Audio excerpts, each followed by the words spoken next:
इससे पहले हमने हेबियस कॉर्पस और मैंडेमस के बारे में पिछले वीडियो में देखा है। दोस्तों इस वीडियो में हम लोग writ of prohibition, writ of certiorari और रिट ऑफ क्यो वारंटो के बारे में जानेंगे। तो चलिए इसको शुरू करते हैं। सबसे पहली रिट है आज की, वो है प्रोहिबिशन यानी प्रतिषेध रिट। दोस्तों इसका अर्थ होता है टू फॉरबिड। टू फॉरबिड मतलब रोकना। अच्छा, किस चीज़ को रोकना? तो उसके एक फिगर के माध्यम से समझते हैं। जब कोई अदालत अपने कार्य क्षेत्र से बाहर जाके कोई काम करती है तो उसको रोका जाता है। दोस्तों एक केस लीजिए, मान लीजिए हाई कोर्ट है और यूपी की हाई कोर्ट है, ठीक है। कोई मुकदमा होता है मुंबई की हाई कोर्ट में, ठीक। अगर यूपी की हाई कोर्ट, क्योंकि देखिए मुंबई में अगर महाराष्ट्र में कोई केस हुआ है तो मुंबई हाई कोर्ट के अंदर आएगा, ठीक है। यूपी में कोई केस हुआ तो यूपी हाई कोर्ट के अंदर आएगा। पर अगर महाराष्ट्र के किसी केस को यूपी हाई कोर्ट सुनती है तो क्योंकि ये कार्य क्षेत्र के बाहर है, तो ऐसे केस में सुप्रीम कोर्ट ऑफ इंडिया, ठीक है दोस्तों, सुप्रीम कोर्ट ऑफ इंडिया इसको रोकेगी। कैसे रोकेगी? रिट ऑफ प्रोहिबिशन के द्वारा। तो जो प्रोहिबिशन है, ठीक है, जो प्रोहिबिशन का रिट है ये सिर्फ और सिर्फ जुडिशियल और क्वासी जुडिशियल, ठीक है, क्वासी जुडिशियल, ठीक है, न्यायिक या अर्ध न्यायिक, सिर्फ इन्हीं के खिलाफ लागू होगा, ठीक है। अगली स्लाइड में इसको देखते हैं। देखिए वही बात लिखी है कि जुडिशियल या क्वासी जुडिशियल, इसमें किसी भी प्रकार के प्रशासनिक संस्थान के खिलाफ ये नहीं लागू होगा, ठीक है दोस्तों। अगले स्लाइड में देखते हैं कि इसके बारे में क्या और डिटेल में है। Rules of prohibition. अच्छा, रूल कब लागू होगा? अगर कोई निचली अदालत या ट्रिब्यूनल है ओवरस्टेप करती है, यानी अपने अधिकार क्षेत्र के बाहर आती है, ठीक है, अधिकार से बाहर, ठीक है, कोई काम करती है या नियम विरुद्ध कोई काम करती है। अच्छा, एक ऐसा केस मानिए कि कोर्ट ने आधा काम अपने कार्य क्षेत्र में किया और आधा फैसला कार्य क्षेत्र के बाहर किया, तो वही कार्य जो कार्य क्षेत्र के बाहर है, ठीक है, यानी उसके जुरिडिक्शन के बाहर है, उसी के खिलाफ ये रिट काम करेगा, ठीक है। और सिर्फ जुडिशियल बॉडी के खिलाफ ये प्रोहिबिशन काम करेगा। अगले रिट की तरफ चलते, जिसको बोलते हैं रिट ऑफ सर्सियोरी या हिंदी में इसको बोलते हैं उत्प्रेषण लेख, ठीक है। इसको जान दोस्तों, यह भी प्रोहिबिशन की तरह निचली अदालत यानी एक ऊपर की अदालत यानी सुप्रीम कोर्ट या हाई कोर्ट अपने से नीचे अदालत के खिलाफ जारी करती है, और निचली अदालत यानी जो अधीनस्थ न्यायालय है उनके पास जितने भी मुकदमे हैं अपने पास ट्रांसफ़र करती है, ठीक है। अच्छा, क्यों ट्रांसफ़र?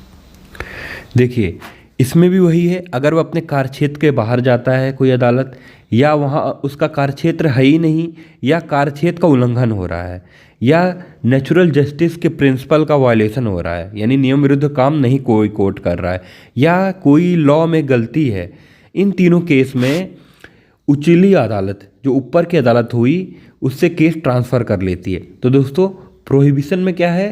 रोका जाता काम करने से। इसमें है ट्रांसफ़र कर दिया जाता है, या कोई ऑर्डर हुआ तो उसका सुधार किया जाएगा। तो इसमें कंडीशन क्या है? पहले ये जो रिट थी सिर्फ जुडिशियल और क्वासी जुडिशियल की थी, पर 1991 में सुप्रीम कोर्ट ने बोला कि जो सर्सियोरी रिट है वह एडमिनिस्ट्रेटिव अथॉरिटी यानी प्रशासनिक संस्थान के खिलाफ भी लाया जा सकता है, ठीक है। अगर कोई प्रशासनिक अथॉरिटी है अपने कार्य क्षेत्र के बाहर काम कर रही है या अपने उल्लंघन कर रही है तो उनके खिलाफ भी ये रिट लाया जा सकता है। कोर्ट उस काम को अपने पास ट्रांसफ़र कर लेती है। अगले रिट की तरफ बढ़ते हैं, जिसका नाम है क्यो वारंटो यानी अधिकार परीक्षा, ठीक है दोस्तों। ये जो लिखा हुआ है ये मैं अपने टेलीग्राम लिंक ग्रुप में इसको डाल दूंगा, आप PDF देख सकते हैं, इसको समझते हैं। जैसे मान लीजिए ये कोई आदमी है, इसका नाम है राजू, ठीक है। इसने अपने आप को पुलिस ऑफिसर बताया, ठीक, बिना एग्ज़ाम दिए अब ये पुलिस ऑफिसर बन के वर्दी पहन के आ गया, ठीक है, सबका चालान काटने लगा है।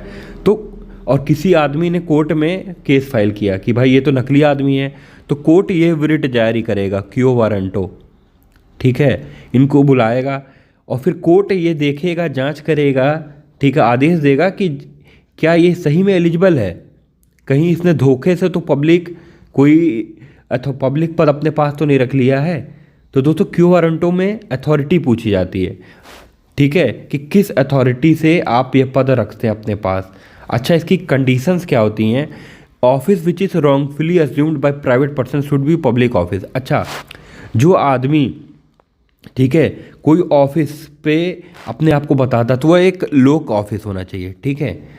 यह ऑफिस क्रिएटेड बाय कॉन्स्टिट्यूशन और द स्टैट्यूट, यानी कोई संवैधानिक पद होना चाहिए, ठीक है। ये नहीं कि कंपनी में आप जाके मालिक बन गए तो उसके खिलाफ क्यों वारंट हो, नहीं। कंपनी का जो सीईओ होता है, एमडी होता है, वो संवैधानिक पद नहीं है। पर आप पुलिस पे या आरटीओ अफसर हो गए, ये सब संवैधानिक हो गए, ठीक है। ड्यूटी भी पब्लिक ड्यूटी यानी लोक सेवा होना चाहिए। ऑफिस परमानेंट नेचर का होना चाहिए, ठीक है, ये नहीं कि कॉन्ट्रैक्चुअल नेचर का है।